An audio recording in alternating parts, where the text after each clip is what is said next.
We will hear argument first this morning in Case 25-1083, Mullin versus Doe, and the consolidated case. General Sauer. Mr. Chief Justice, and may it please the Court. Respondents here seek judicial review of the Secretary's decisions to terminate temporary protected status for Syria and Haiti. Yet Section 1254A B5A provides that there is no judicial review of any determination of the Secretary with respect to the designation or termination or extension of a designation of a foreign state for temporary protected status. That provision means what it says. Determination is hardly a rarely used word that broadly includes the Secretary's decisions, conclusions, or opinions. Both any and with respect to have an expansive meaning and a broadening effect. The provision thus bars judicial review of both the Secretary's ultimate decision whether to designate, extend, or terminate, and of each antecedent step along the way to that determination. Respondents' attempts to carve out exceptions to the review bar would eviscerate it, because virtually any substantive challenge could be recast as a procedural claim, as their own claims demonstrate. Moreover, their claims plainly cannot be raised without referring to or relying on the termination decisions, and they challenge the very kind of foreign policy-laden judgments that are traditionally entrusted to the political branches. Even if their claims are not barred, they are meritless. The statute does not micromanage the degree of consultation with other agencies. Paragraph B3 requires the Secretary to consider the national interest in reviewing designations made under B1C because it requires her to determine whether the foreign state continues to meet the conditions for designation under paragraph 1. Far from demonstrating pretext, the fact that the Secretary exercised her discretion consistently is a virtue, not a vice, and the Miot respondent's constitutional claim is meritless under any standard of review. Welcome the Court's questions. What was the practice before the statute was adopted? That was the EVD practice. That's discussed in the the Enbank-Smith decision from the D.C. Circuit, and that was, I think, properly characterized by Judge Silberman, in his opinion, as essentially a forbearance policy that fell within the heartland of Heckler against Cheney. So one of the points we make is that the historical background of this statute is a statute where there was limited, if any, judicial review of executive discretion in that case. And it's telling that President Bush, in his signing statement, objected to Congress moving into this area and entrenching on what he viewed as the executive's traditionally unreviewable discretion. So it's unsurprising in that context that Congress passed a judicial review bar that at least partially accommodated the executive's constitutional objection to the sort of imposition of these kinds of regulations in that particular area. If the president or the executive branch has constitutional authority to do this in a discretionary way, can Congress limit that? We don't dispute that here. President Bush obviously objected on that ground, but we don't dispute that Congress can move in here. And what they've done, as we envision it, they have moved into an area that was a really kind of a forbearance or enforcement policy regime, and they've elevated it to a particular status and said, here are the criteria for regulating that status. And we don't dispute that Congress has the authority to do that. Are there any examples of that discretionary authority being challenged? You mean in this particular case or more generally? More generally. Well, there is the DED. I'm not sure if this is a response to the question, but there is the DED policy that's kind of as I understand it, a successor of the EVD. I won't call it I guess, program, you could call it, from the 1980s. So there are situations where the executive exercises enforcement discretion here. When it comes to TPS, Congress has entered the area, has created it as a particular immigration status, and we don't dispute that Congress can do that here. Counsel, do you rely on Trump versus Hawaii in your argument, but that involved the president and entry restrictions. Here we're concerned with the secretary and in aliens that are already present. Your argument is a significant expansion of Trump versus Hawaii, isn't it? Well, I point to what the court said in the particular paragraph where it discusses why rational basis review would apply here as opposed to a more stringent review under Arlington Heights. The court pointed to features like this is neutral on its face, which we have here. It's within the core of the executive responsibility, which you also have here. It's freighted with foreign relations concerns and national security concerns. Those kinds of criteria are all present here. Obviously, as the court correctly, as you correctly point out, the president was involved and it was an exclusion as opposed to people who are already here under a kind of status. However, the court did go on to say that Trump versus Hawaii applies across different contexts and constitutional claims. And the cases that it's cited, like Kleindentz against Mandel and the other matches against Diaz and other cases that are cited there, are also cases that didn't have those particular features of it. So for those reasons, we think Trump against Hawaii provides the rational basis standard for their constitutional claim. However, if the court goes the other way, we also claim that, as I said before, that's meritless under any standard of review. Can I take you back to the EVD discussion that you had with Justice Thomas? Although President Bush may have objected to the restrictions and the intent to cabin the secretary's discretion, wasn't it Congress's view that the EVD program was seriously flawed? In fact, I'm quoting now from the legislative history, seriously flawed and in urgent need of reform. That certainly may have been the views of some legislators. What we know— No, I'm talking about the House report, that the reason why the TPS came into being, and we still don't have the EVD unregulated scheme, was because Congress was concerned about the fact that, for example, quote, the conditions under which safe haven may be granted, extended, or terminated do not appear in any regulation. That it appeared as though the executive was exercising its discretion in an unregulated fashion, and so Congress created this statute in order to restrict the executive. And wasn't that the reason why President Bush was objecting to it? Well, I can't speak for President Bush. I don't dispute most of what you said. We do believe Congress moved into an area where there was really, a perception at least of kind of unfettered discretion, unregulation, set forth sort of broad and highly discretionary criteria in which the— All right, so are those reviewable in your view? Now we have a statute in which Congress has clearly required the secretary to take certain statutory steps to include, for example, consultation. Are those reviewable in your view? No, what is not reviewable is any determination with respect to— I'm asking you what is reviewable. Is it reviewable for a person to allege that the secretary made this determination without following the statutory steps? Certainly not. Not. That would be a determination with respect to, for example, here So what was the point of Congress putting this statute into being and having requirements for the secretary if there was no ability for anyone to challenge the secretary's compliance?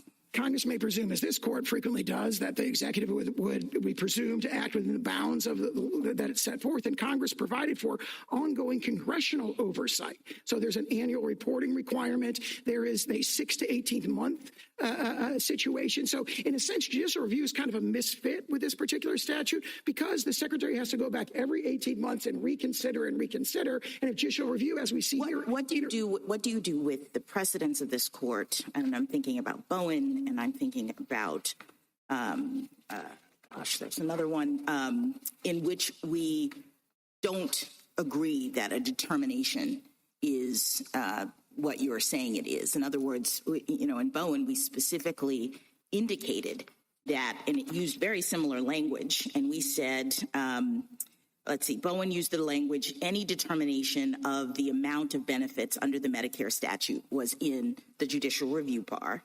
And we said that provision, quote, simply does not speak to challenges mounted against the method by which such amounts are to be determined rather than the determinations themselves.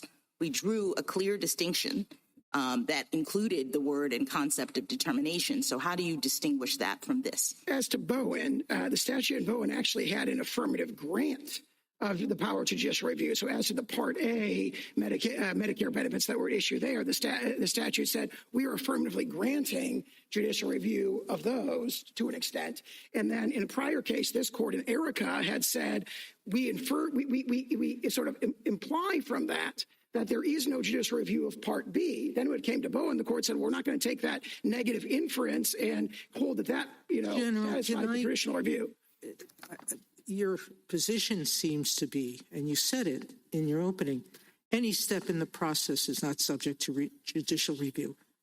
If the secretary posted a notice on X saying, quote, I hereby terminate Syria's TPS program effective tomorrow, you would say that there's no judicial review of that decision. Correct. That means that even though the statutory requirements required her to post this not on X, but on the Federal Register. It requires that TPS holders be given 60 days notice of the termination. It requires that she consult with department agencies, and she doesn't. Let's assume it. All right? That none of those procedural steps required by the statute are reviewable. That's your position. Correct. We would, All right. I would So the agency could have said, Congress could have said, any termination of TPS status is unreviewable, but it didn't. It did a different formulation. It did determination of termination. That seems to me very close to McNary, where we said you can't challenge the substantive conclusion, but you can challenge the procedural or policies underlying that choice. I don't see how you differentiate McNary. I would point to three things to distinguish McNary. And keep in mind, our position is that there is no McNary exception here at all. But if there is, the court disagrees. What you're basically saying is Congress wrote a statute for no purpose because it set forth procedural steps that had to be followed. And the Constitution, as we have said, due process applies to any alien who lives in the United States. It applies to all people living here. I know you have said unlawfully, but at least these people, until the termination, are here lawfully and with permission. They're entitled to due process. And now Congress has given them a process. It may not be a court process, but that's okay. It's a process. And you're saying that the president, it's unreviewable whether the president has followed that process. The secretary and what Congress said. You said a moment ago that there were 3 points in response to my colleague's question. Could you just briefly mention those? Sure. Yeah. I mean, 2 buckets, and the first has 3 points. So the first bucket is we say there is no McNary exception that's implied by this statute. And McNary differs in text. There's textual differences in the statute. There's the subject matter, the sort of decision that is exempted from judicial review, as I said at the beginning, is the sort of thing that is traditionally, entrusted to the political branches. And then there's the historical background that I discussed with Justice Thomas in the beginning. So if you look at the textual differences, a determination where both McNary and Reno said that determination is used in a specialized sense in that particular statute is different than any determination with respect to. Thank you. Yes. I got it. So I'm not quite sure.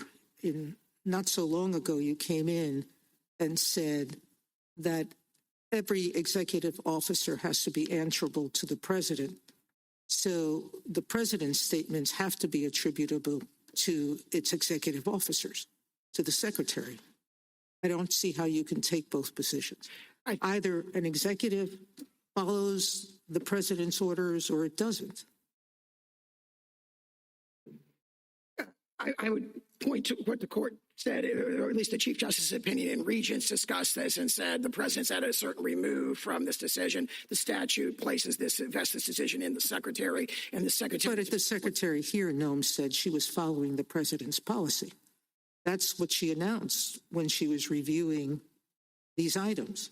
So I don't know how we can't attribute what the president have said his policy is when she herself says he's following it. We know what the president directed her to do because it's in the Executive Order 14159, the Invasion Proclamation, where the president said specifically respect to TPS that she should ensure that, or he now. But that doesn't give her a right to do what I started with, which is to announce the termination of this policy in contravention of every procedural step, which was a hypothetical I gave you. You're saying that's not reviewable. But baked into the very concept of a judicial review bar is the possibility that the decision that's not subject to judicial review might be totally baseless, arbitrary, wrongly decided, or really crazy. Well, that's true, General. But I guess the question is in what? I mean, this judicial review bar is a broad one, means something.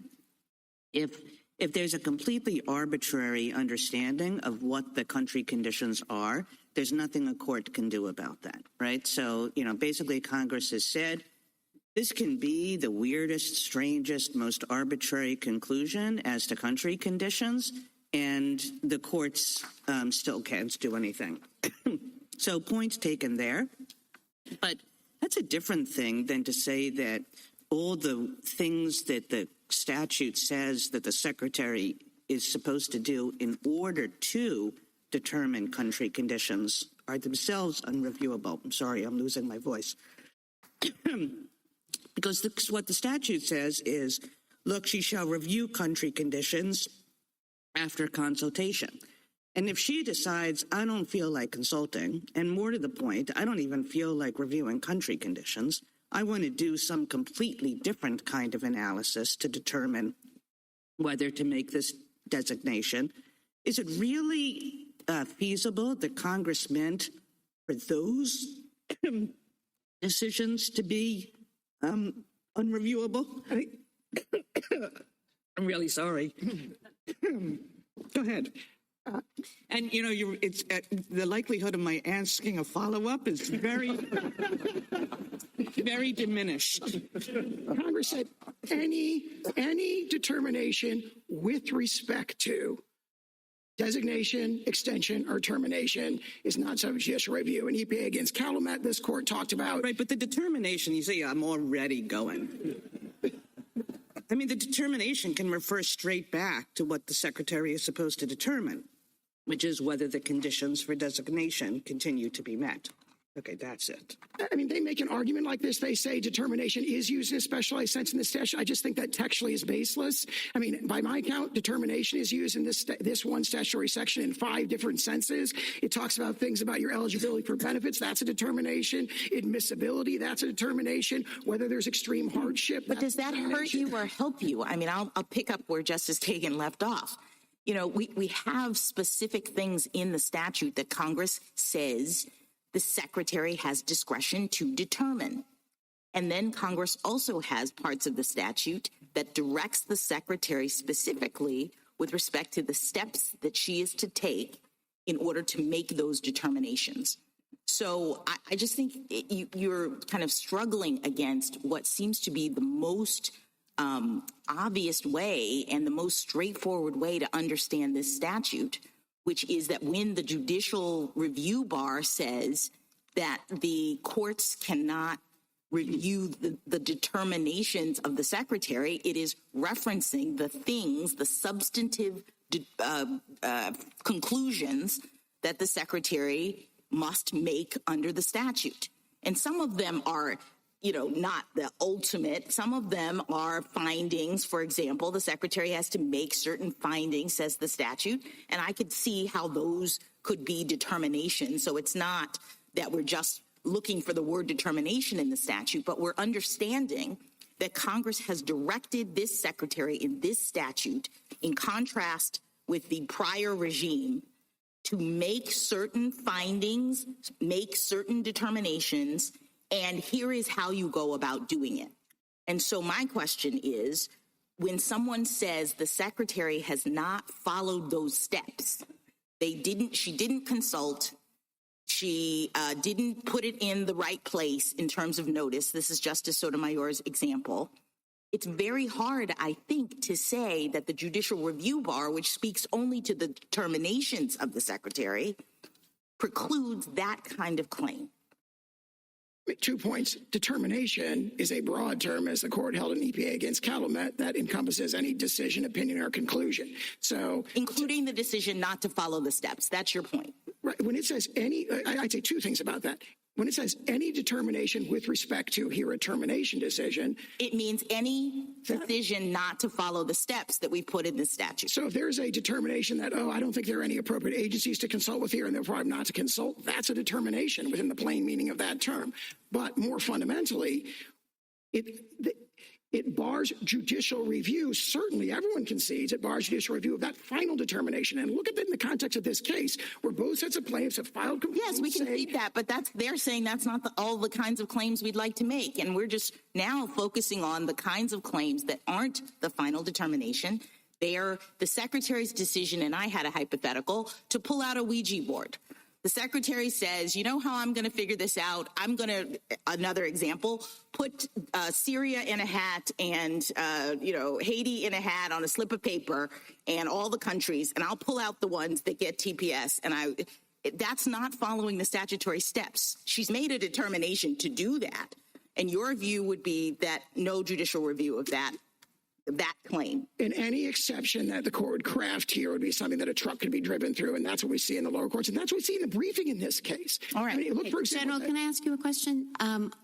You seem to concede that the constitutional claims are not barred by this very same provision. Is that right? And if so, why? We are, under Webster against Doe, Moore against Kim, and so forth, we haven't disputed that there be maybe a little extra clear statement that would be required to exclude constitutional claims. We just haven't disputed that in this case. We're not asking the court to revisit Webster, for example. So you think Webster's on all fours with this? I don't know if it's on all fours. We think Webster and DeMoore are strong enough to indicate that under those cases, we'd have to be fighting with those cases, so to speak, to argue that there's no judicial review of the constitutional claims here. And here, of course, we think the constitutional claims, it's not a close call, basically. But we have not disputed that. We don't argue that the judicial review bar extends to the constitutional claim. So, counsel, let's go back to the Chief's question on Hawaii. Assume that I disagree with you and that Arlington Heights applies because Hawaii and all of the cases that you cited supporting it involve aliens coming into the United States, not aliens in the United States. So let's assume that I believe that due process requires some process for aliens who are here to be removed. Then we can argue about what that process is and how binding it is or not. But if it's Arlington Heights, the discriminatory purpose just needs to be a reason, not the only reason for acting, correct? Motivating factor, I think is what it is. Motivating factor. Now, this court has explained an additional purpose to discriminate against poor whites would not render nugatory the purpose to discriminate against all blacks. Now, we have a president saying at one point that Haiti is a, quote, filthy, dirty, and disgusting S-hole country. I'm quoting him. And where he complained that the United States takes people from such countries instead of people from Norway, Sweden, or Denmark, where he declared illegal immigrants, which he associated with TPS, as poisoning the blood of America. I don't see how that one statement is not a prime example of the Arlington example at work and showing that a discriminatory purpose may have played a part in this decision. All the statements that they cite as to the secretary and as to the president, obviously there's an issue there about which one you're going to weigh more heavily. None of them, not a single one of them, mentions race or relates to race in any way. It certainly does when you're saying we're taking people from these countries, TPS program, which are all non-whites, but instead we should be taking people from Norway, Sweden, or Denmark. It seems to me that that's as close to the Arlington example as you can get. All those statements in context refer to problems like crime, poverty, welfare dependence, drugs, drug importation. The Arlington example is, yes, I don't want poor people, but not all people from Norway, Sweden, or Denmark are necessarily rich, but they are all virtually white. The Chief Justice's opinion in Regents, for example, refers to actually some of the very same statements that they allege here, statements that are now 9-10 years old. Regents applied a very different standard of review because of the nature of the applicant. This is a very different question. This is whether a race-based classification can be or should be permitted to be a motivating factor. I strongly disagree with that. Regents assumed that Arlington Heights would apply, and it said these kinds of statements are unilluminating. They, raise no plausible inference of discriminatory animus. What about poisoning the blood of Americans? If you could look at those statements in context, again, they're clearly talking about problems like... What about bad genes, quote unquote? Again, Also poverty, not yes, racially. they presented them wrenched from context. You can look at each one of those statements. They're talking about problems of crime, poverty, welfare dependency. Again, problems that have been emphasized again and again by not just President Trump, not just the Secretary, but many others who favor a tough immigration policy. And the position of the district courts the position of the United States is that we have to have an actual racial epithet, that we aren't allowed to look at all the context to include the president's insistence that immigrants from certain countries, largely, if not almost exclusively, countries with African immigrants, black African immigrants, are not allowed, and calling these sorts of names and the types of things he said about Haiti. At the same time, that it is the policy of the United States to encourage and welcome immigrants from places like Norway and Denmark and white South Africans. Your view is that it's not appropriate for the court to take into account that kind of evidence or the context in which all of this is happening. It's our view that those statements that they allege, which include statements that were before the court in both Trump against Hawaii and Regents, keep in mind this is the third time this kind of claim has come before this court. It rejected it in Trump against Hawaii, rejected it right, again but the in immigration policy, the idea, the white South African immigration policy is recent. So that wasn't in Trump against Hawaii. That wasn't the statements about Haiti and eating pets and the names that were called with respect to these immigrants, even though they are lawfully in the United States, those are pretty recent. So let's separate it out then. What do you say about those kinds of things?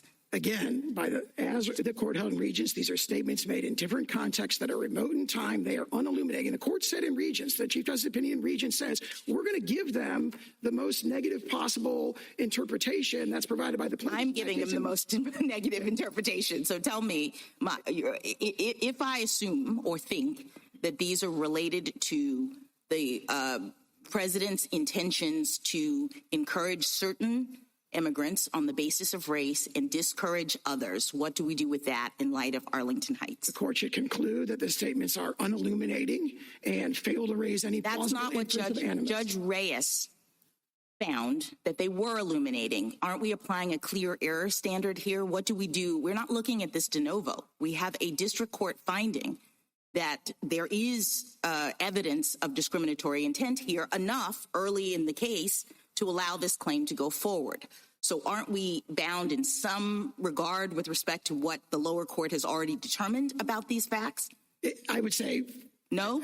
I don't concede that, but it does not matter. You think it's not clear error review? The court's looking at exactly the same statements that she is looking at. The court should apply the logic of Regents, which says, first of all, the president's statements are less relevant. The secretary's statements are what matter. Again, these kinds of statements. So ignore the findings of fact of the lower court. Do not give them any deference. No clear error review. We're just looking at this afresh. I think it does not matter with deference or without deference. This claim just doesn't get off the starting block. It's the third time this sort of claim has been brought. The lower courts are enamored of these kinds of claims, but this is the third time this kind of claim has come before this court. It's rejected it in Hawaii, rejected it in Regents, should be rejected again here. General, can I ask you a question about... Oh. I'm sorry. Go, no. Go ahead.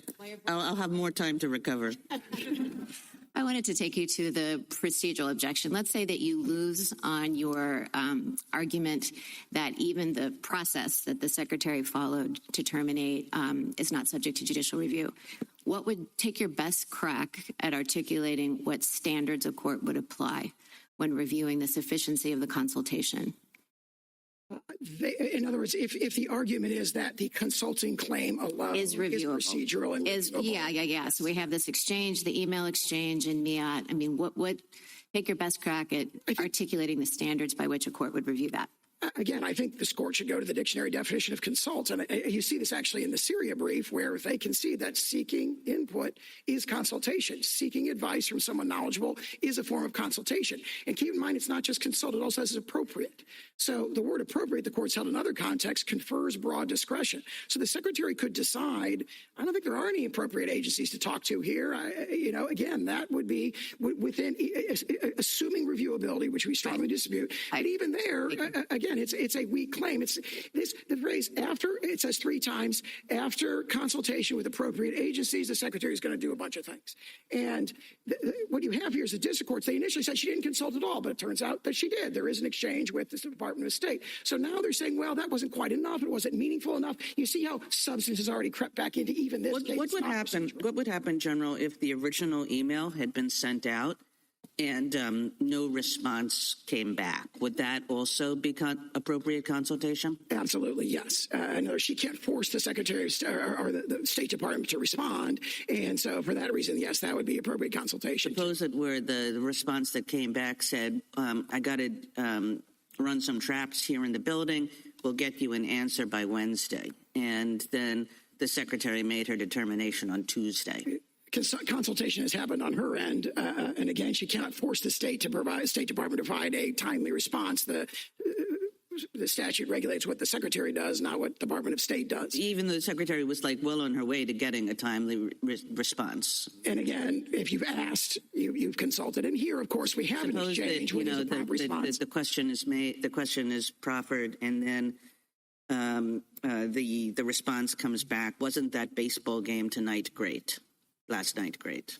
Again, State could say something completely unresponsive. If she sought input from State, she has consulted. And again, this is the sort of discretionary call that, for very good reasons, the statute vests in the Secretary. How much do I need to talk? Which agencies do I talk to? Is this response good enough? Again, in this case, in the South Sudan example, she said, you know what, I want some more information. I haven't heard back. She did the exact, that's really the hypothetical. And then your I think you said that even if the Secretary didn't ask the question, she could have just decided not to ask the question, and that would be appropriate consultation too.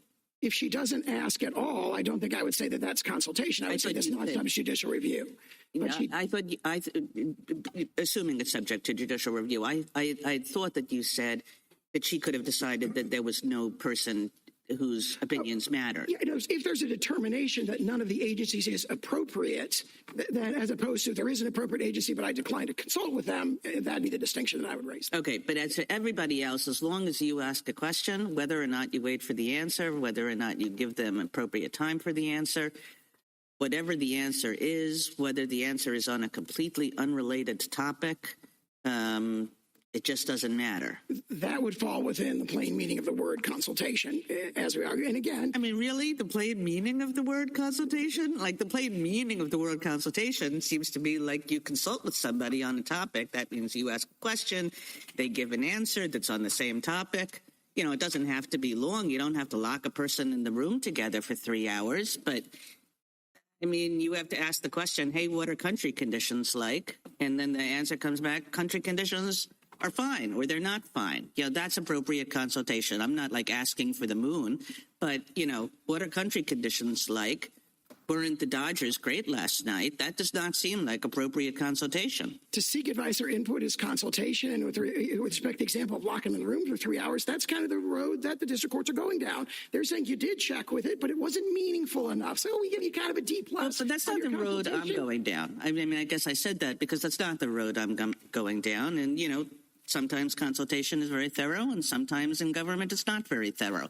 But if Congress says to consult about a particular subject matter, then it seems as though what Congress said was you should ask somebody and they should give an answer.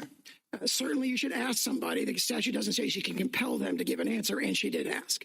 So regardless of what... General, the statute does go a little further than that. You keep homing in on the word consultation, but if we read what the statute says, and I'm paraphrasing the relevant part, after consultation with appropriate agencies of the government, the Secretary shall review the conditions in the foreign state for which a designation is in effect and shall determine whether the conditions for such designation continue to be met. So surely the consultation, however long or short, can't be about something other than country conditions.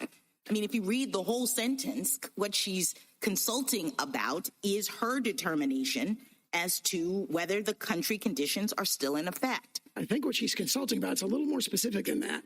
It says, after consultation with appropriate agencies, she shall assess the country conditions and determine whether or not the criteria set forth in subsection 1 are still met. So the consultation can relate to not just country conditions, but anything else. But you just said with Justice Kagan, it can relate to baseball. What I'm trying to do is figure out whether this statute, when it requires consultation, at least requires some exchange of information concerning this subject, whether the country conditions are still met. I believe I said if the response has to do with baseball, there's really nothing she can do about that. She's still consulted. If she sends an email to state and says, hey, what do you think of the Dodgers? I don't think we would argue that that constitutes consultation, because I think you correctly pointed out the context of that statute. Now, it's not just country conditions. It's the entire determination whether or not the criteria for designation under subsection 1 are still met. If she's seeking input about that, she has consulted. I see my time's up. Thank you, General. Justice Thomas, Justice Alito, Justice Sotomayor. General, I don't think I know, General. Oh, you've got to stay here. Sorry. All right. You're not disputing that the email exchange be July 21st and July 22nd with respect to Syria, and September 5th with respect to Hawaii, where the Secretary asked the State Department to discuss country conditions, that was the extent of the consultation, correct? I believe that's what's in the administrative record for both cases. Obviously, one case comes to the court where the administrative record was produced later. There's two different email exchanges. The one in the Syria case says we're re-reviewing country conditions with respect to this country. The other one, I believe, is in the Haiti case, says we're considering, or I don't know the exact words, but considering the following 4 countries. Right, but the point is that was the extent of it. There was no other information that the State Department provided. We haven't pointed to anything else in the administrative record to satisfy the consultation requirement. The question is, if we believe the statute by its terms requires specific consultation with respect to country conditions as opposed to foreign policy concerns, there was no information addressed by the Department of State with respect to the country conditions. I disagree, because obviously sending aliens back based on country conditions raises all kinds of foreign policy issues. So no foreign policy concerns. No, because you're also taking the position that irrespective or regardless of, I think I just made up, I used a grammatically incorrect word, regardless of whether country conditions were bad or not, our national interest required termination, correct?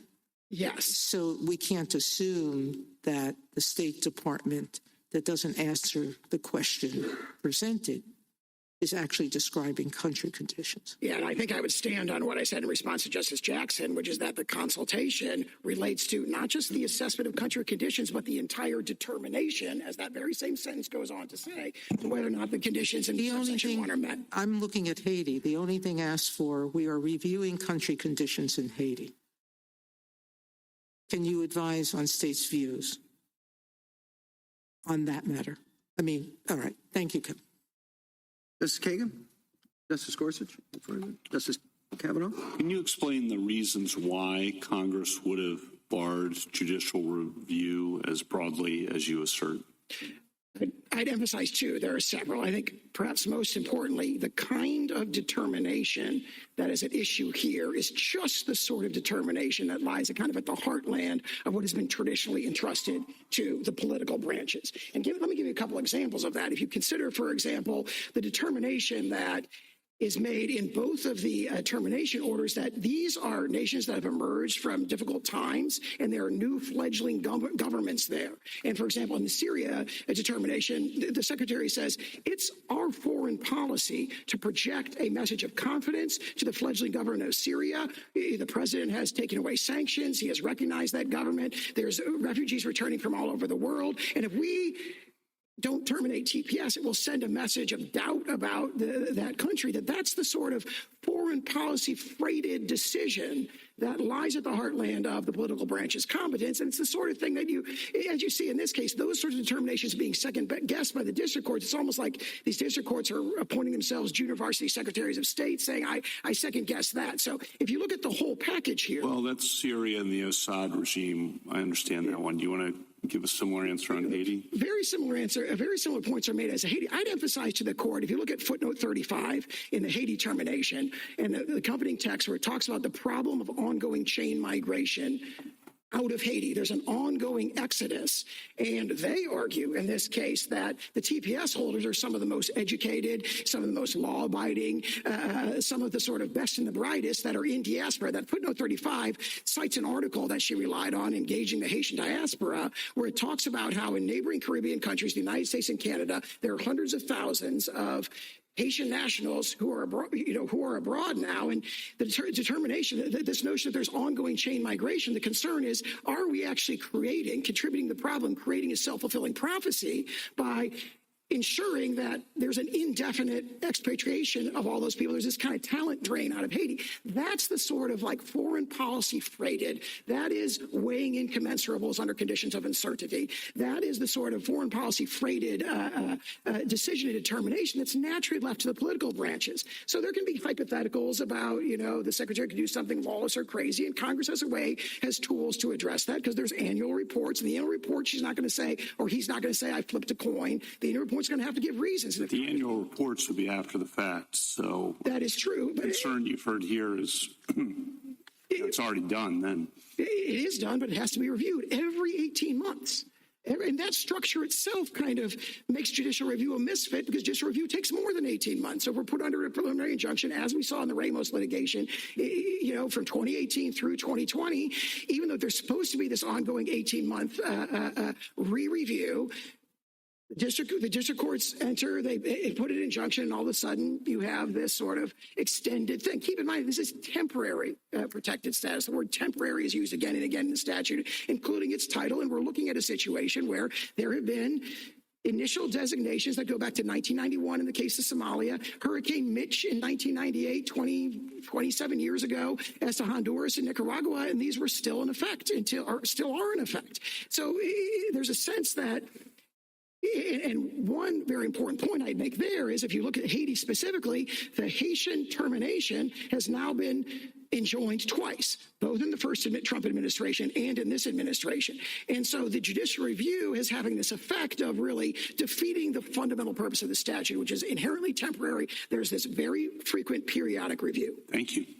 Justice Barrett, Justice Jackson. So I have no doubt that there are foreign policy considerations, but do you dispute that the thrust of this statute is actually the humanitarian concern, that the initial designation under this statute is supposed to be a consideration of whether there is an ongoing armed conflict within the state, and due to such a conflict, returning the aliens who are nationals of that state would pose a, quote, serious threat to their personal safety.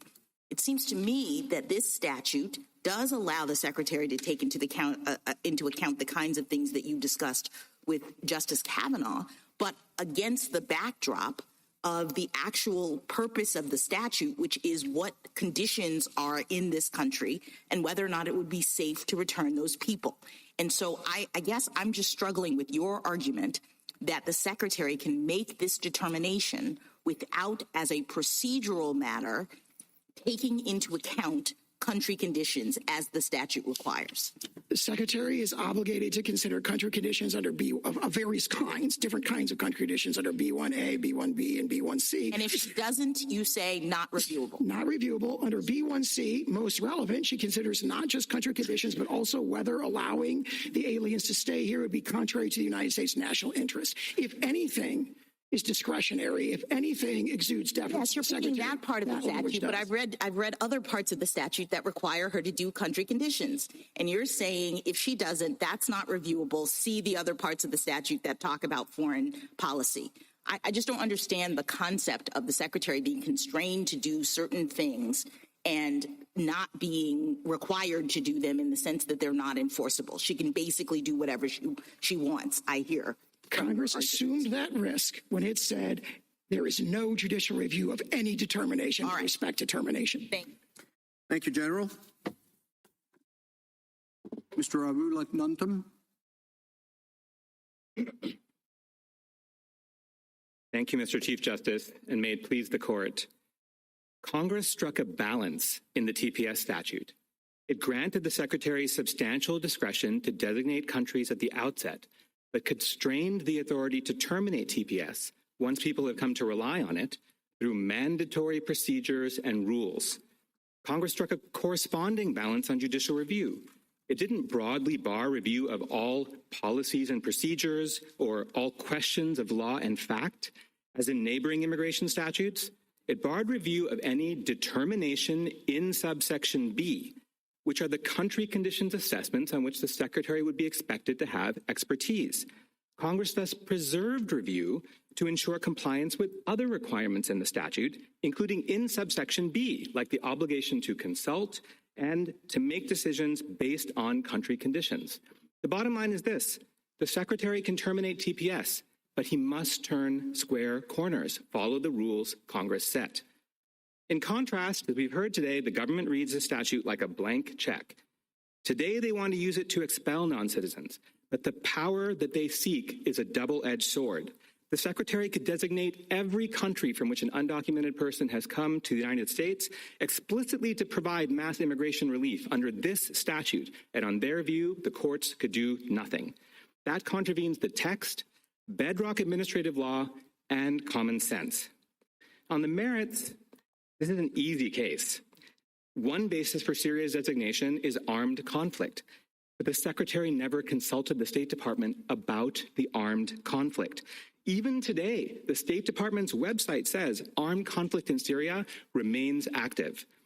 In addition, the other basis for Syria's designation, which is extraordinary and temporary conditions, she terminated based on the national interest. But the plain text makes clear that the termination must be based solely on the conditions in the foreign state. Finally, it matters that this case is here on a preliminary relief order that just preserved TPS while the case proceeds. People like Dr. Sarah Doe, a pediatrician giving life-saving care to children, have no later recourse if they are illegally stripped of their work authorization, let alone face detention or deportation. Layla Doe's daughter came here at the age of 3 and is now about to graduate high school. She should keep her status while the case proceeds. I welcome the court's questions. Would you be kind enough to say what else is reviewable despite the jurisdiction stripping provision? Because it seems pretty broad. It says there's no judicial review of any determination of the Attorney General. So we agree it's broad, Your Honor. Yeah. It bars everything that the Secretary determines in subsection B. And if you look for the word determines in subsection B, it appears in many places. But there are other words also. Like in B3A, the Secretary has an obligation after consultation with appropriate agencies. And that is not described as a determination. So we think there's review over consultation. The Secretary also has an obligation to review conditions in the foreign state. So we think that there then should be review over just whether did she in fact review the conditions in the foreign state? Not if she got it right, but did she review it? There are other things in there too. The opening line is at least 60 days before the end of initial period of designation. So there's a timing rule. When do you get to do this? And, as some of these hypotheticals have suggested, you can't do it immediately, you can't do it. And so there's review over the timing as well. But it's very minimal. It's only the procedural rules. But I would argue, Your Honor, that in a context where there's no review on the substantive determination, the procedural rules are all the more important then to ensure that we have appropriate government decision-making. So in the case of appellate courts, for example, they have authority to review judgments. Would you, using the same logic, say they can only review the substantive underlying judgment, but not the underlying determinations? No, Your Honor. If I understand the hypothetical correctly, I think it actually favors us because this statute uses the word determination as a distinct act from the ultimate order to either extend, designate, or terminate TPS. This is very clear from the termination provision, which is B3B. It's the next one after the one which has the consultation rule in it. It says, and I'll apologize in advance because the words sound very similar. It says, if the Attorney General determines that a foreign state no longer meets the conditions for designation, shall terminate the designation by publishing notice of the determination in the Federal Register. So it's clearly using them as two distinct ideas. One is the determination, that's the country conditions assessment, then the termination order or the extension order or the designation order. They're distinct acts in this context. Normally, though, we would think that the subsidiary considerations that lead to a judgment would also be reviewable or non-reviewable, depending on jurisdiction. I don't think there's any such general principle of administrative law, Your Honor.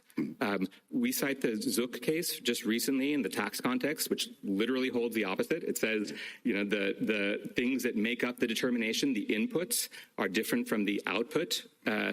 McNary and Reno v. Catholic Social Services both construed the word determination in an immigration statute contemporaneously with all of this to distinguish between the determination and the antecedent procedural questions and decision-making criteria, and they relied on Bowen, which we'd heard discussion of earlier. And I think the last point I'd like to make just on this subject, Your Honor, is even if you might have voted the other way in those cases in the first instance, right, the word determination has become embedded in our immigration law with a narrower meaning than what the government ascribes to it here. And you can see that most clearly from the way Congress wrote provisions in 1996, which is just 3 years after Catholic Social Services, which is in turn 2 years after McNary. They wrote provisions saying, for example, the expedited removal provisions, they bar review of any individual determination or any other cause or claim related to expedited removal. There's another provision which bars procedures and policies related to expedited removal, in addition to what is already the bar on determination. And then, of course, subsection B9 in the same statute, which is Justice Alito's plurality construed in Jennings v. Rodriguez, which we all remember, all questions of law and fact. That's what it bars review of. All questions of law and fact, including substantial statutory and constitutional claims. This is about district court review of removal orders. So they clearly have broader language that they use when they want to cover more than when they want to cover all of the antecedent steps.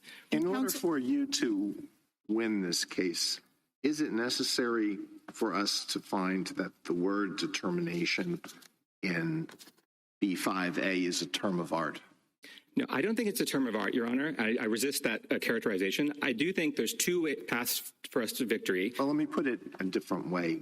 Would it be necessary for us to say that we give that term in that provision something other than its ordinary meaning in regular speech?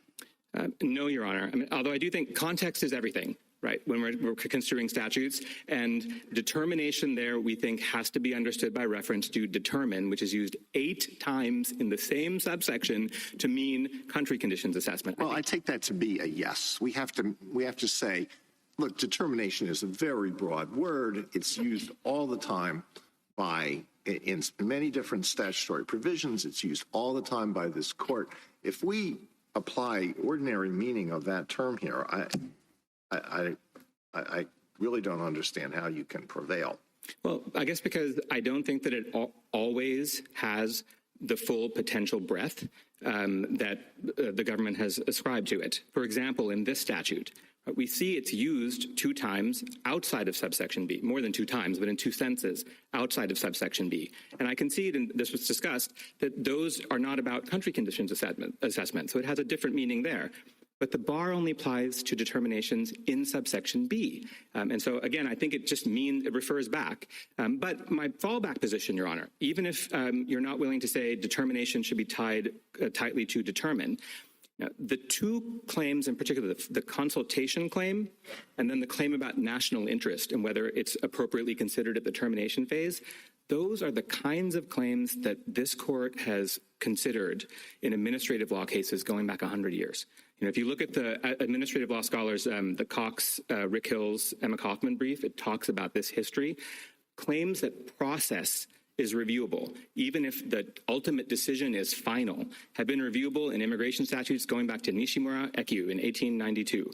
Claims that you read the wrong criteria into the statute, not whether you got it right, but just are you considering a factor which actually is not the one that's supposed to be considered. Those go back to 1904, Gonzalez v. Williams, and other cases like that. So you could say we're not necessarily giving you that determination has to be hitched directly to determine, but say we are reading the statute to not be the broadest conceivable jurisdictional bar ever, particularly given that Congress wrote broader ones just a couple of years after this court had decided McNary and CSS. And that would be at least the first two claims, the consultation claim and the claim about the statutory criteria, would be, which is a pure question of law. I mean, it's just about how you read the statute and how you read the words, is national interest, incorporated into B3 or only in B1. Those claims could be reviewable even under a much narrower theory than our frontline theory, which is that you should use the text and refer to it. Counsel, can I give you a hypothetical? Let's imagine that there is a more robust record of consultation here, and the Secretary consults the State Department. The State Department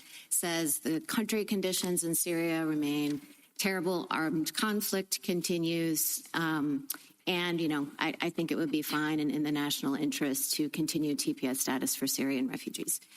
The Secretary says, yeah, you know what, I'm going to terminate it anyway. Is that reviewable? So just quick point about your hypo. National interest is not a factor on armed conflict. I just want to flag that for later. Okay. We get there. Okay. My point here doesn't really matter. Entirely. I'm just saying, let's imagine the consultation happens. It's a robust consultation, but everything that she hears cuts in favor of keeping TPS status, and she says, I'm terminating it. Is that reviewable? We could not challenge on the ground that she's wrong and the State Department is right.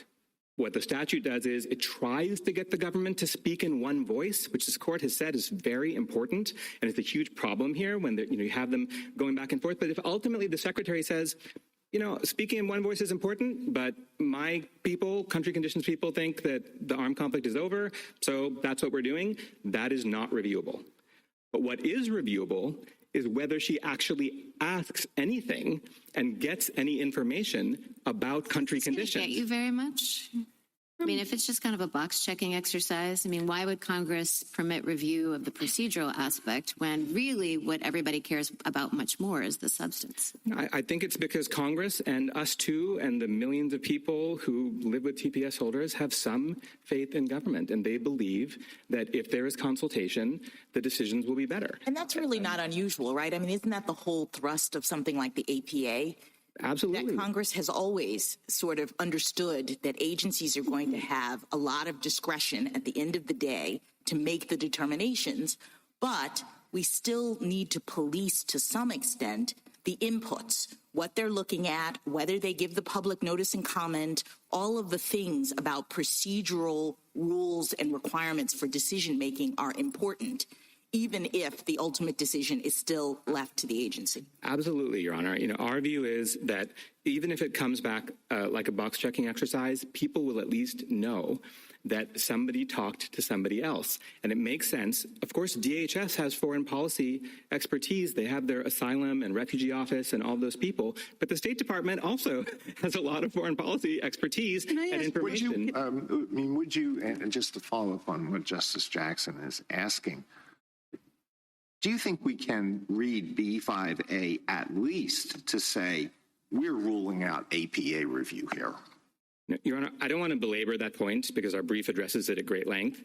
In our view, that there is a difference from the Department of Commerce case between whether the record evidence supports the conclusion and whether the decision is motivated by some impermissible criteria. And in Department of Commerce, obviously, the record evidence did support the conclusion, but nonetheless, the decision was based on a contrived reason. That is the reason why we think pretext claims are reviewable, but it doesn't matter because the first two claims are much more canonically sort of older than SEC v. Chainery. I think that decision really becomes reviewable. This becomes canonical APA law that pretext claims should be understood differently after Chainery 1.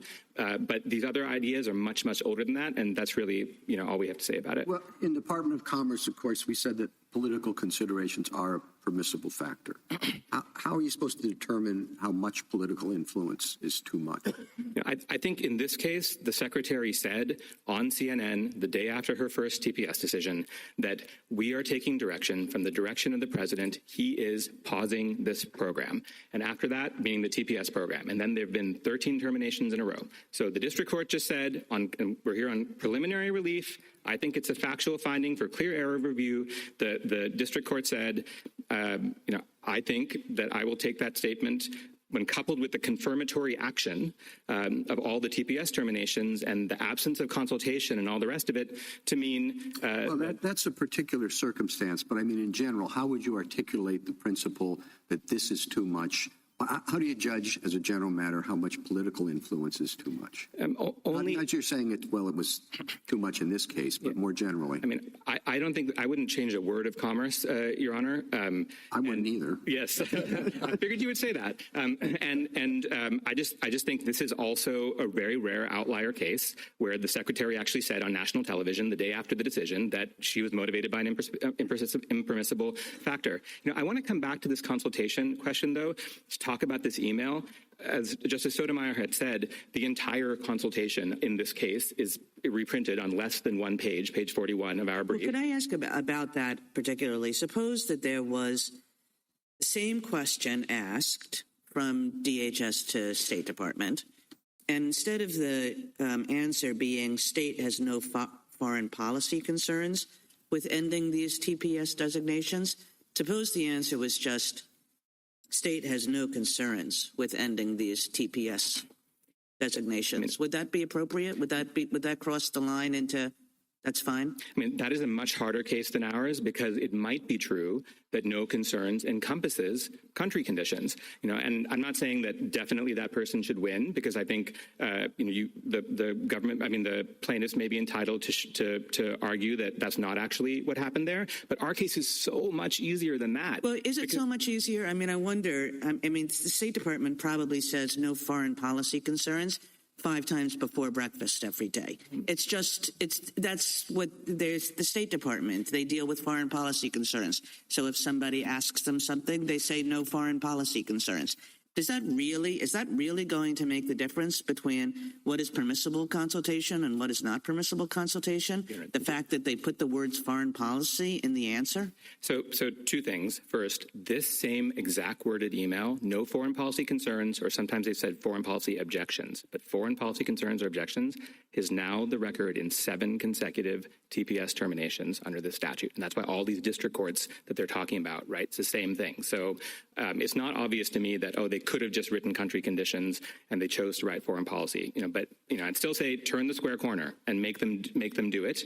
But beyond that, there is, we have also. When you say that, when you say, look, this is obviously deliberate language because it was used in 7. What are you suggesting about why they used this language? So look, I don't know, but I think it is possible that they don't have a foreign policy concern, but they're not comfortable saying that the armed conflict in Syria is over when their own website is saying, if you go to Syria, leave a DNA sample, execute a will before you go. It's active armed conflict. No part of Syria is safe. Every part is. It's not the Assad regime anymore, though. I mean, the whole thing was the Assad regime after 53 years of complete oppression and brutal treatment. It's gone. So, do you agree the Assad regime change is a significant change in the history of that country and the Middle East more broadly? I mean, of course, anybody would agree with that, Your Honor.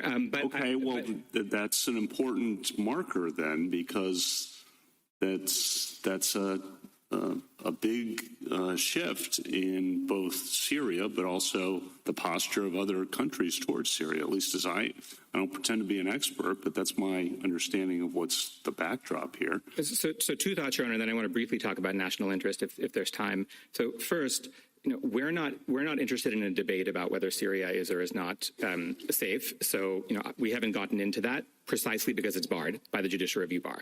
Right? Our view is they have to consult, and that's the end of it. And the second thing I would say is the State Department's own reports believe, of course, they recognize Assad has ended, but they say active violence in every part of the country. The daycare that Layla Doe's daughter went to got bombed. That building next to it has been bombed again in southern Syria. That's not the same conflict. It's the Israeli incursion. There's a war between Turkey and Kurdistan, Kurds going on in the north. There's still lots of conflict. According to the State Department's accounts and the CRS report about this, these are in the joint appendix. So I don't think it's as simple as that.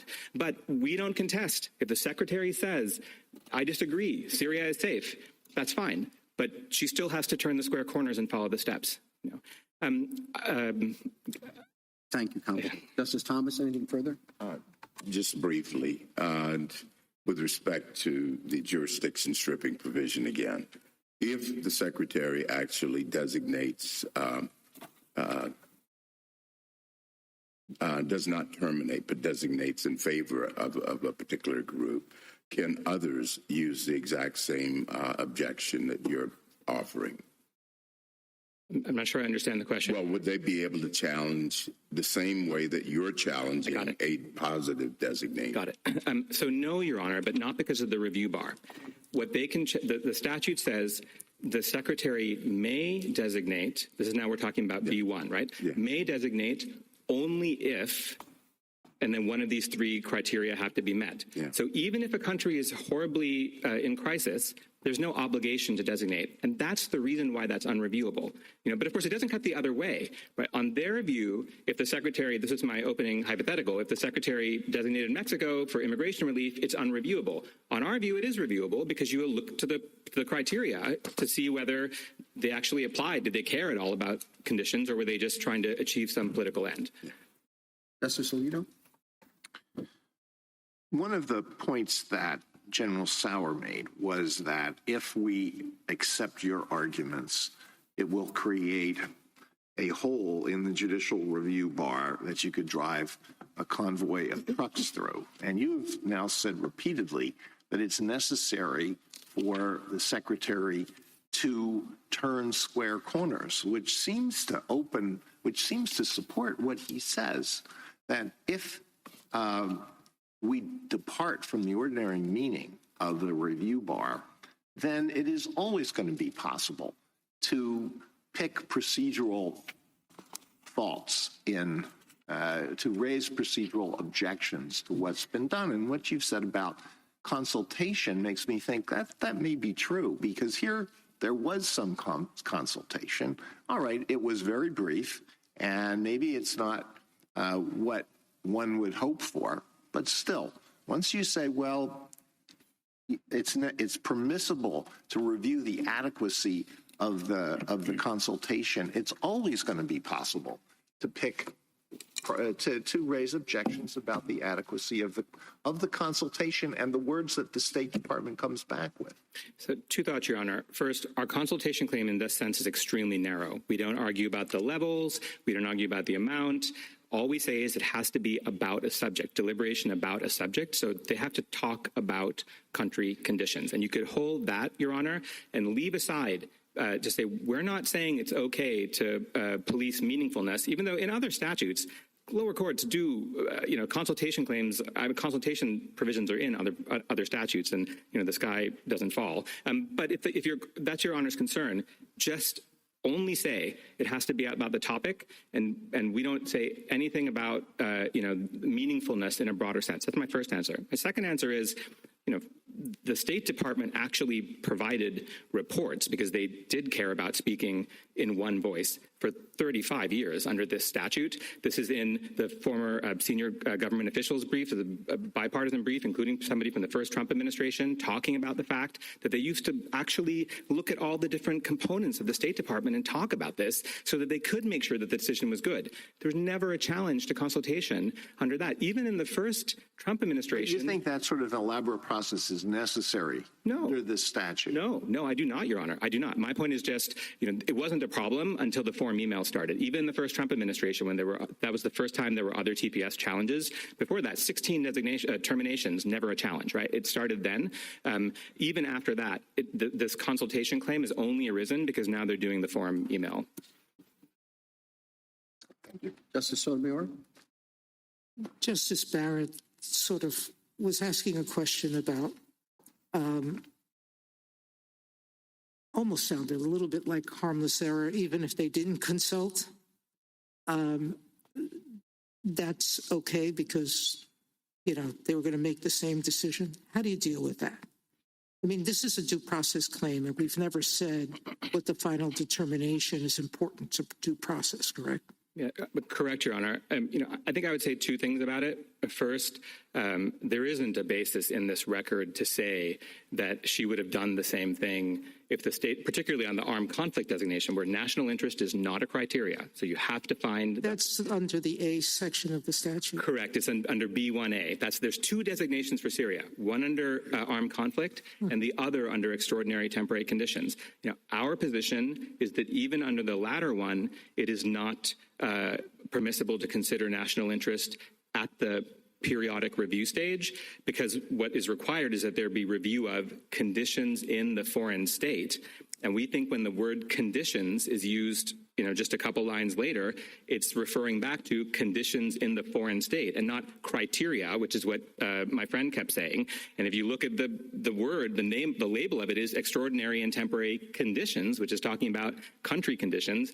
B1B also says living conditions. So every time the word conditions is used in subsection B, it's talking about country conditions. National interest is not a condition, right? So that's our argument, our argument on the merits as to the second one.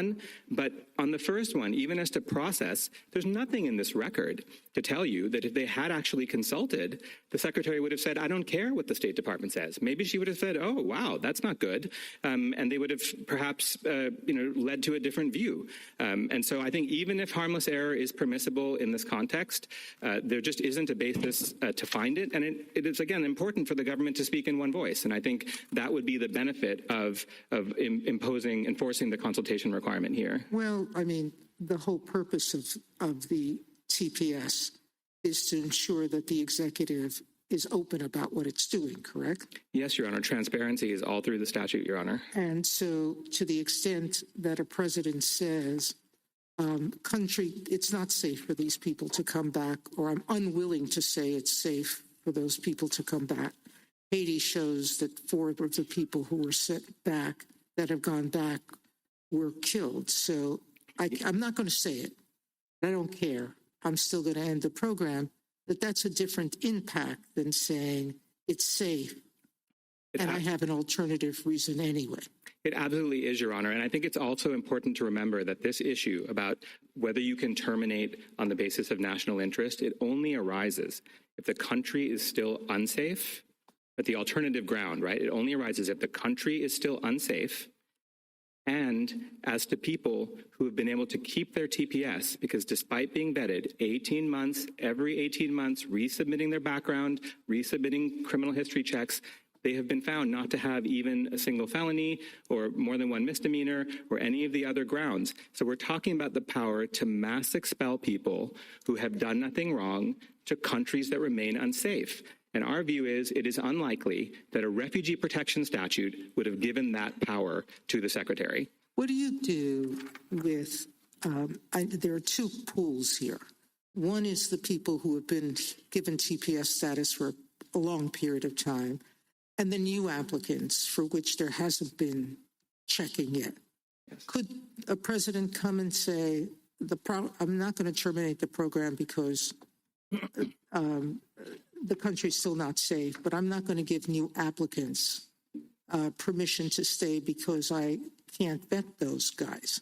Yes, absolutely, Your Honor. So in the periodic review process, there's 3 options. You can terminate, you can extend, and if you extend, you can also designate again, but you don't have to. If you designate again, that updates the date and has the effect of then bringing new people into the eligibility criteria. But the statute doesn't mandate that. It mandates extension if the country is unsafe, but it does not mandate designation. That is like a new designation. And so absolutely, the government could take the position, either individually or categorically, that we're not going to do any new designations, no more TPS holders, but this fixed population, the people who already have it, and have come to rely on the fact that if the government determines that their country is unsafe, then they get to stay, that closed population would still be protected, Your Honor. So that answers the general's position about this being a pull country in some way, that our policy is a pull. Yes, Your Honor. I think my friend for the Miot plaintiffs will also point out that there's no evidence for this claim about the pull factor. I'll leave that to them. But yes, Your Honor, there is no need. You can just solve the problem by saying we're not going to let any new people into the program. We are going to limit our extensions to countries that are unsafe for people who already have TPS. The people who are here, however, and previously been vetted. No, there's no new problem with that vetting for them. No, Your Honor. In fact, the statute requires that their TPS be rescinded if they commit a felony or become inadmissible on any of a very broad set of grounds. So it's extremely narrow protection. But if they do nothing wrong, then and their country is still unsafe, the statute requires that they remain protected. Thank you. Justice Kagan? Your argument that the national interest claim is reviewable seems harder to me than the procedural argument. And here's why. I mean, I would have thought it's just a version of an argument that is made all the time when it comes to administrative action. Like you took the wrong factors into account, or you didn't take the right factors into account. That's a kind of standard part of arbitrary and capricious review. And I would have thought that if this judicial review provision does anything, it basically says don't subject the Secretary's determination to arbitrary and capricious review as we know it. Mm-hmm. So why should we treat this argument, this national interest argument, any differently? So I think there's some categorical distinction in my head between an argument like, oh, you looked at the earthquake recovery in this portion of the country, but not in that portion of the country, or you didn't consider this evidence about how the armed conflict is, the southern part, but not the eastern part. Those are still within the purview of the statutory criteria about armed conflict or temporary living conditions, right? But it's something else if the Secretary says, oh, I'm terminating the armed conflict designation because there's been earthquake recovery. But earthquake is not a criteria for the armed conflict. It's only a criteria under B1B. Well, that makes it sound as though if there's any legal error attached to the Secretary's determination, review can come in. And are you reading the review provision that way, that it's just about factual errors, not legal errors? I do think there can be. When we're talking about Guerrero-Las Prias and Wilkinson definition of legal error, obviously that might be broad.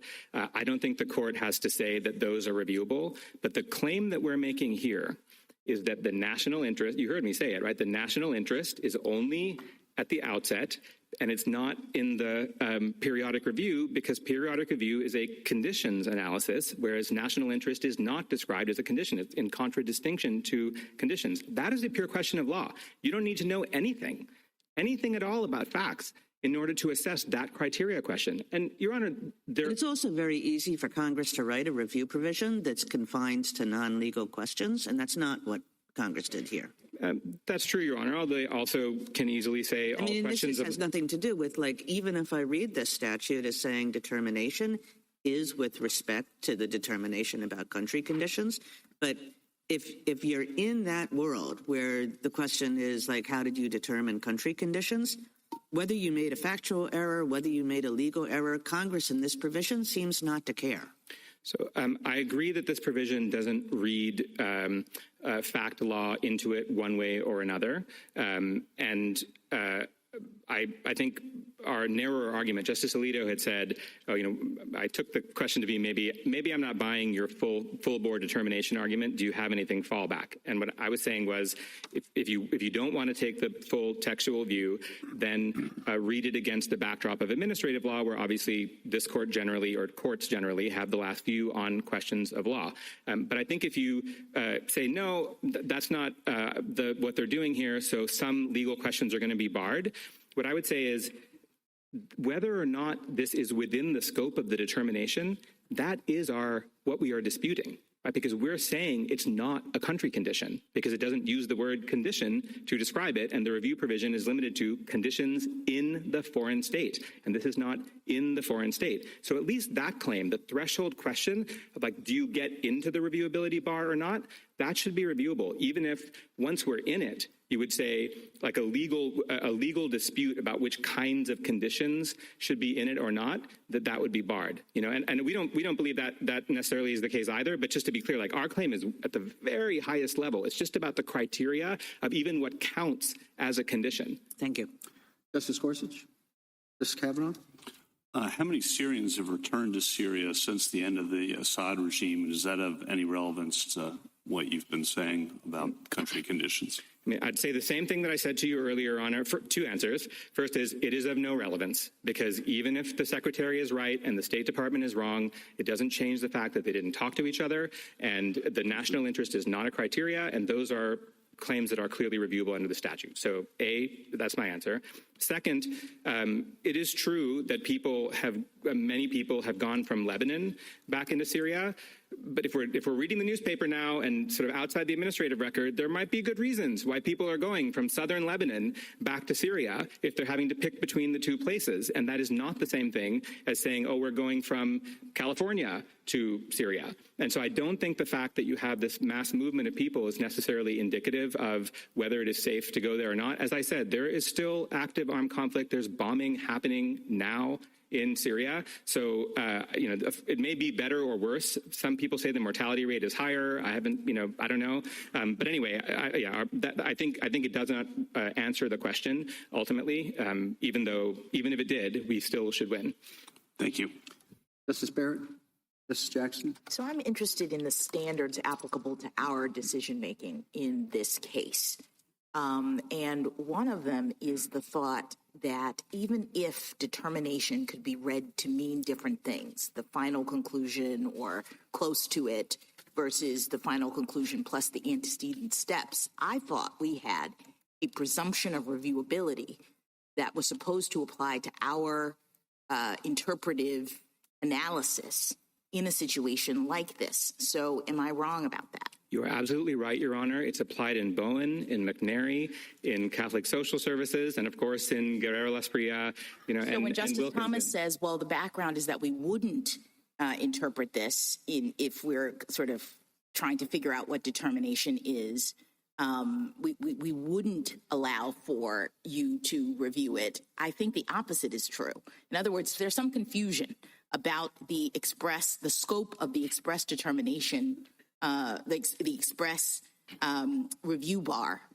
I thought our rules under our precedents say you're supposed to interpret it narrowly. Yes, Your Honor. Two things on this. First, the presumption is clear that they have to show clear and convincing evidence. So the question is, is what we have said by hooking it to determine or read it against the 100 years of administrative law good enough to just get above what would be needed, to beat clear and convincing? And I think it is. And the second thing I'd say on that subject is, Your Honor, Biden v. Texas, from just a couple of years ago, this court holds the APA governs the DHS's parole policy, and it has to be reasonable and reasonably explained against, and it reaches that holding. Every justice of this court endorses that idea in the face of a jurisdiction stripping argument, which the government makes about the scope of the injunction, and all of that I'm sure you all remember. And so it's both true that as a general matter, this court has applied the presumption in both large and small immigration cases,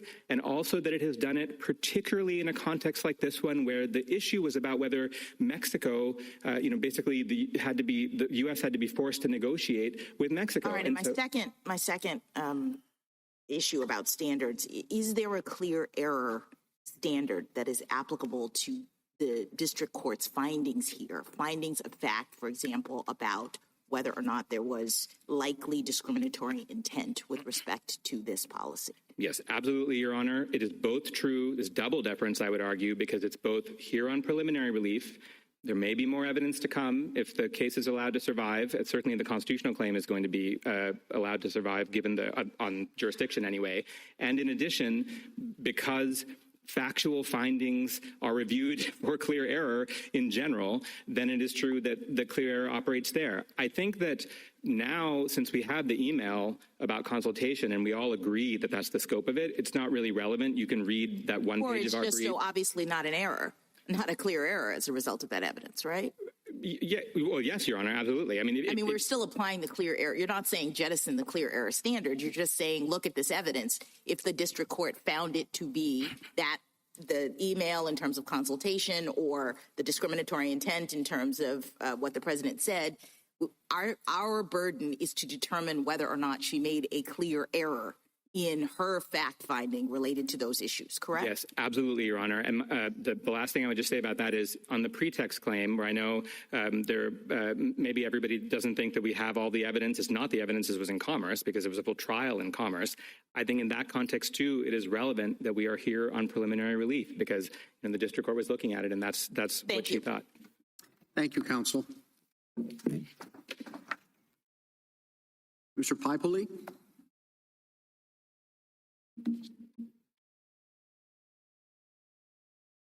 Mr. Chief Justice, and may it please the court. For decades, administrations of both parties successfully terminated TPS designations without inviting litigation. They did so by following the process Congress set forth in the TPS statute. The termination of Haiti's TPS was different. It was not the result of the mandatory review process, but was instead a preordained result driven by the president's resolve to end TPS for Haiti no matter what. The reasons Secretary Noem gave for the termination were pretextual. The DHS documents that we already lodged with this court show that the Secretary's purported review was a sham. Agency staff was, quote, forced to include rationales for termination that had no empirical support.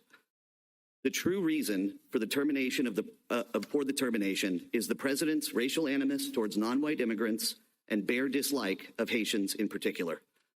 The president has disparaged Haitian TPS holders specifically as undesirables from a, quote, shithole country, and days after falsely accusing them of, quote, eating the dogs and eating the cats of Americans, he vowed that he would terminate Haiti's TPS.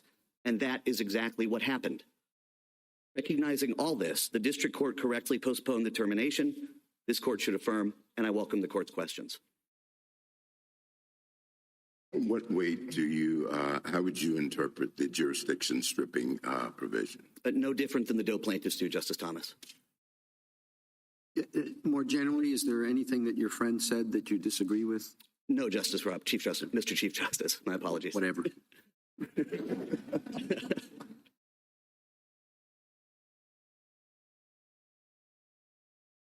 Could I ask about your equal protection claim? Certainly. Is this a race claim, or is it a national origin claim, or does it matter? It's certainly a race-based claim. We would argue, given the as some of the questioning earlier got to, the evidence certainly suggests racial animus, which the Arlington Heights framework is specifically designed to suss out. The statements, I would like fewer people from places like Haiti that were described with the word that I won't repeat again, and countries like Norway and Denmark and Sweden. As Justice Sotomayor suggested earlier, that's very close to what we had in Arlington Heights itself. So we do frame this as a race-based claim. We do think it's racially motivated, particularly in light of the cross-cutting terminations we've seen, as the district court in our case put it, 13 up, 13 down, all non-white. So is that it? It's not Haiti particularly. It's all these countries have people of color, as opposed to Denmark and Scandinavia generally, and whatever. Sure. I certainly think that the record supports the idea that the president in particular has focused in on Haitians, but it is broader than that. Haitians are our plaintiffs, but the relevant group here is all TPS countries, all of which are non-white. And what if one thinks that, if you said there was a determination that no matter what, there was going to be a change to Haiti's TPS status, there seems to have been a pretty clear determination that all DPS status should go, right? There's no TPS status that hasn't been renounced. So how does that factor into this equal protection claim? Well, sure. Our position is that you cannot have, for whatever reason, race-based or otherwise, an agenda to end TPS, because these are country-specific. Quite right, but that's a different kind of claim. I guess I'm just wondering, how to think about the racial component of this, if there seems to have been, wherever and whatever TPS I can find, it's not going to exist tomorrow. I'm sorry, I'm not following. The race-based. There's you can argue that there was just like a across the board. We have to get rid of all these TPS and the statutory requirements weren't followed, and all of that. But the injection of this racial component into it, I guess I don't quite see how that operates when all of these programs went. Well, again, I would point you back to both the president's statements and the secretary's statements. The secretary herself described people from Haiti and from 18 other all non-white countries as killers, leeches, entitlement junkies, saying we don't want them, not one, while simultaneously enacting a policy, another humanitarian form of relief, for white and only white South Africans. So if you want the comparator group, that's part of it. And it's true that the program, the refugee program under which the white South Africans were admitted, is not TPS as such, but both statutes are motivated by the same policy. Motivated by the same policy. They're both humanitarian programs. In both TPS and with the special refugee program, it's the United States saying these folks are facing some hardship in their home country. At least that's the stated basis, and we're going to let them in. So it's the president's statements in which there is a comparator group, white versus white, non-white countries versus white countries, and it's the fact that you've got those sort of sentiments being articulated into policy. But more directly to Justice Kagan's point, isn't your view that the reason why the president was saying all of the TPS programs have to go is because the TPS program relates to countries that have large minority or large racial compositions? Yes, that's exactly right. In other words, the motivation for getting rid of all of them is that these programs, quote unquote, benefit these kinds of people. Yes, that's exactly right. And I apologize if I didn't follow that. But yes, that is absolutely correct. And under Arlington Heights, the racial motivation need be only one of many factors. In every government policy I can imagine, there is a facially legitimate reason given for the termination and for the government action. The Arlington Heights framework exists precisely for the purpose of sussing out whether impermissible racial considerations were impermissibly in the mix. Isn't it the case that TPS was terminated for quite a list of countries? I can't seem to find the particular page of the transcript where the district court goes through them all. And yes, none of those is a Nordic country. And I don't like dividing up the people of the world arbitrarily into three racial groups. But you say they're all non-white, and that's the distinguishing characteristic. That is the distinguishing characteristic that the district court held. But I would emphasize, Justice Alito, that do you think that if you put Syrians, Turks, Greeks, and other people who live around the Mediterranean in a lineup, do you think you could say those people are that all of them, are they all non-white? I understand that Syrians, I think, may be classified as white for purposes of the State Department, or for under certain government programs. But again, I think race is. I think you'd have to poll the public to know what they think the race of a Syrian is. I certainly think they're not white. Poll the American people. Well, do they think Syrians are white? I wouldn't think that most would, Justice Alito. Really? I really don't. How about Turks? I honestly haven't considered what racial component I would sort Turks into. How about Greeks? I don't know the answer to that either. How about Southern Italians? Well, certainly 120 years ago, when we had our last wave of European immigration, Southern Italians were not considered white. So I think our concept of these things evolves over time. How about Spaniards? I think same answer. About 120 years ago, I don't think they were considered You white. have a really large, a really broad definition of who's white and who's not white. As I said, I don't like dividing the people of the world into these groups. I understand. I would say that even under this court's rationality jurisprudence, if you look at cases like Moreno, it is not necessary for us to get strict scrutiny to win here, because irrespective of how you do the classification at issue here, under those courts, under those decisions, under those precedents, bare dislike of an unpopular group is a sufficient basis to find that rational basis is not even satisfied. Given your understanding of the review bar, wouldn't your APA arguments be exactly the same if there were no review bar? In other words, what function does it, with respect to your APA arguments, in what way does the review bar restrict what you want to argue? I'll give the same answer that counsel for the Doe plaintiffs gave, which is that that determination has the same meaning in the TPS statute that it had in the SAW statute at issue in the McNary case. That in that case, the antecedent obligations procedurally were subject to judicial review, even if the substantive determination was not. That score, counsel, you agreed that the determination about the country conditions no longer meet the criteria is unreviewable. Yes, the Secretary's substantive... That final determination under, what is it, B, right? 4B, 3B, sorry. That's unreviewable. The Secretary's substantive conclusion as to the existence or non-existence... Well, it's a determination, right? I mean, that's what the statute says. And that's how we define determination. Yeah, and that takes effect once it's published in the Federal Register plus 60 days or something like that under 3B, right? That's correct. Okay.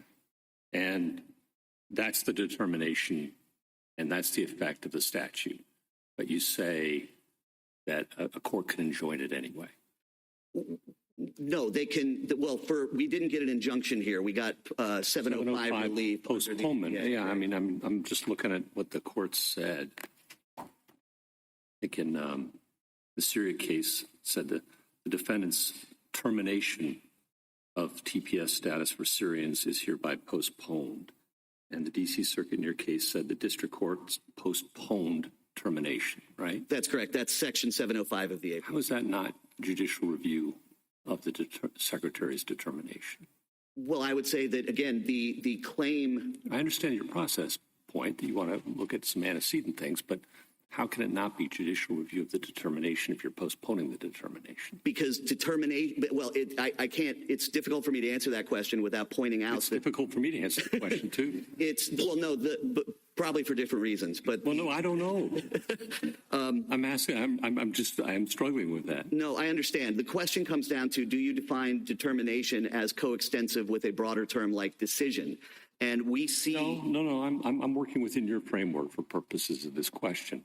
3B says once the Attorney General, but we all agree that's the Secretary, makes the determination, the country conditions are no longer met, the determination decision takes effect, published in the Federal Register in plus 60 days, something like that.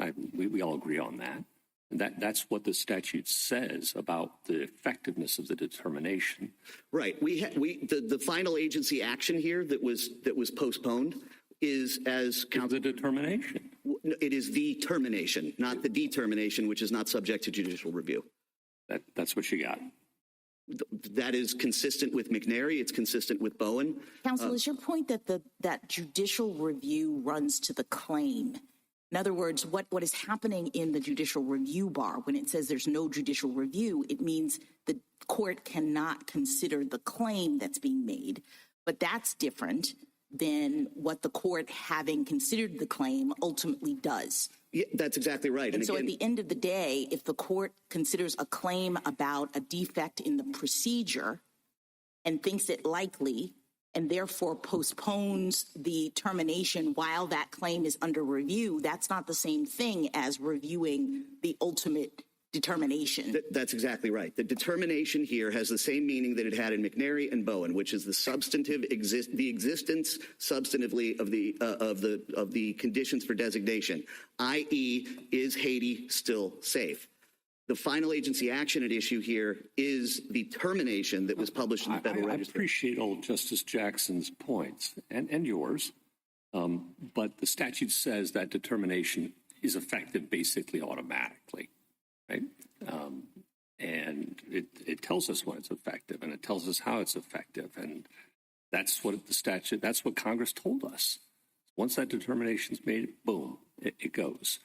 And I'm just struggling with how that could be true, and yet it could also be true that judicial review postponing that termination decision is not judicial review of that determination. Right, because the termination decision, the final agency action, includes substantially more than the determination. It includes things like when the antecedent things, of course, that feed into that determination. I appreciate that. Okay, all right. Thank you.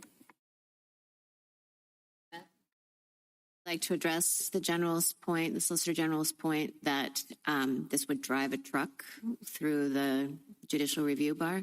I don't think it would, and no more so than, again, McNary or Bowen already did. And I would remind the court that in Bowen and McNary, the plaintiffs in that case won, and maybe this is responsive to Justice Gorsuch's point, even though they were challenging the procedure by which their SAW determinations was made, they still obtained injunctions and invalidation of the underlying determinations that they were challenging.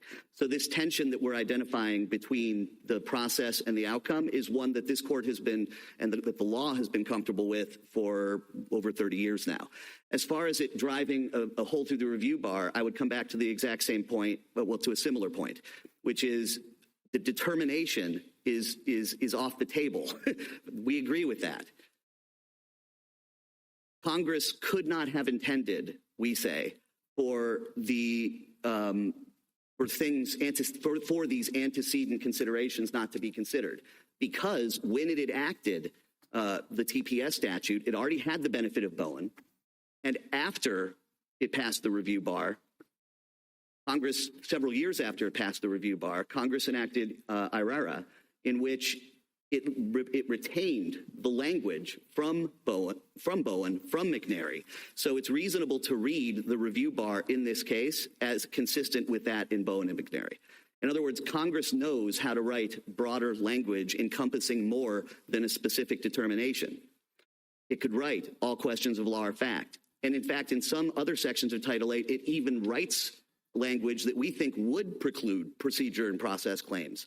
Like in another section of Title VIII, it refers to all procedures and policies. That's 1252A2A Romanet 4. So Congress knows how to write broader language if it wants to, but it chose not to do so here, even within the background of Bowen and McNary.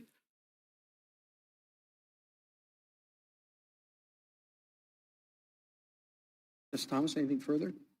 How exactly does your equal protection argument work? The Equal Protection Clause applies to states.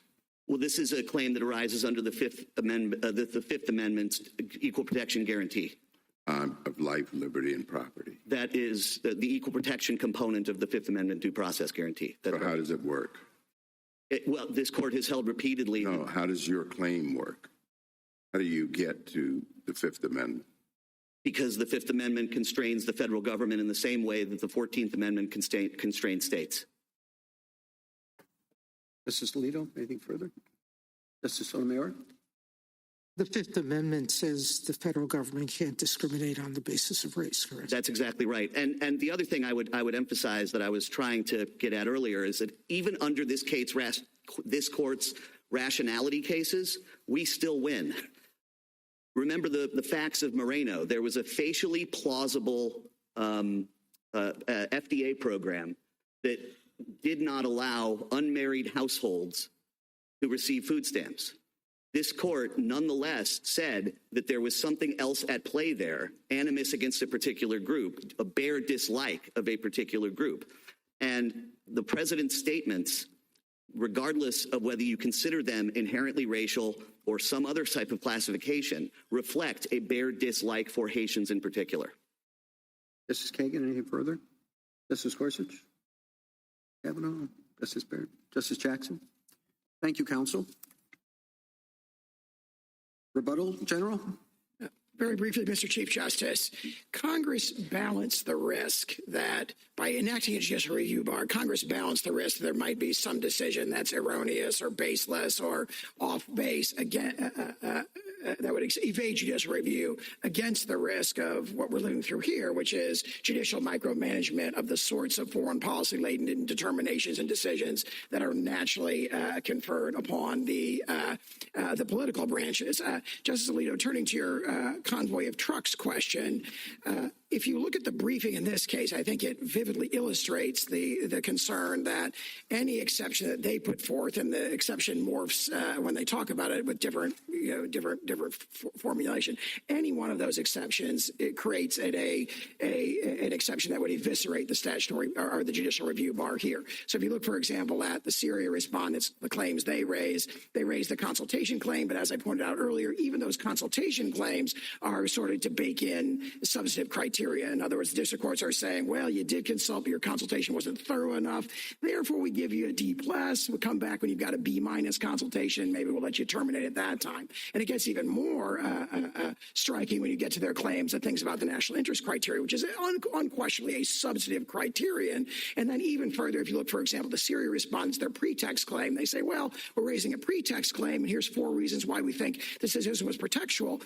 Reason 3 is a long discussion of how they think the secretary got the administrative record wrong and made the wrong kinds of judgments and so forth. And it gets even more striking when you read the Haiti respondents' brief, where in the 11 pages or so in which they discuss the merits of their claims, by the second or third page, they've kind of abandoned any pretense that what they're raising is procedural, and they're raising the whole panoply of substantive challenge, APA-type challenges to this particular decision. So to the extent there is or any exception to judicial review bar here, their own briefs, I think, demonstrate that it's going to collapse under its own weight. There's been reference to the presidential directives that were supposedly provided. There is a presidential directive that was provided in the executive order, and the president directed the secretary to ensure that TPS designations are, quote, appropriately limited in scope and only as long as necessary to achieve the textual directives in the statute. And that is what the secretary did here. And then, Justice Gorsuch, as to your question, I do think it's helpful to end this case end this argument by looking at their prayer for relief and their complaints, which says we are challenging the termination decision as to these two countries. We are saying that termination decision was unlawful. It should be declared unlawful. It should be set aside under the APA. It should be postponed under Section 705. And I think at that point, at a very high level, we are looking at a request for judicial review of the determination, and that is exactly what the statute bars. Thank you. Thank you, counsel. The case is submitted.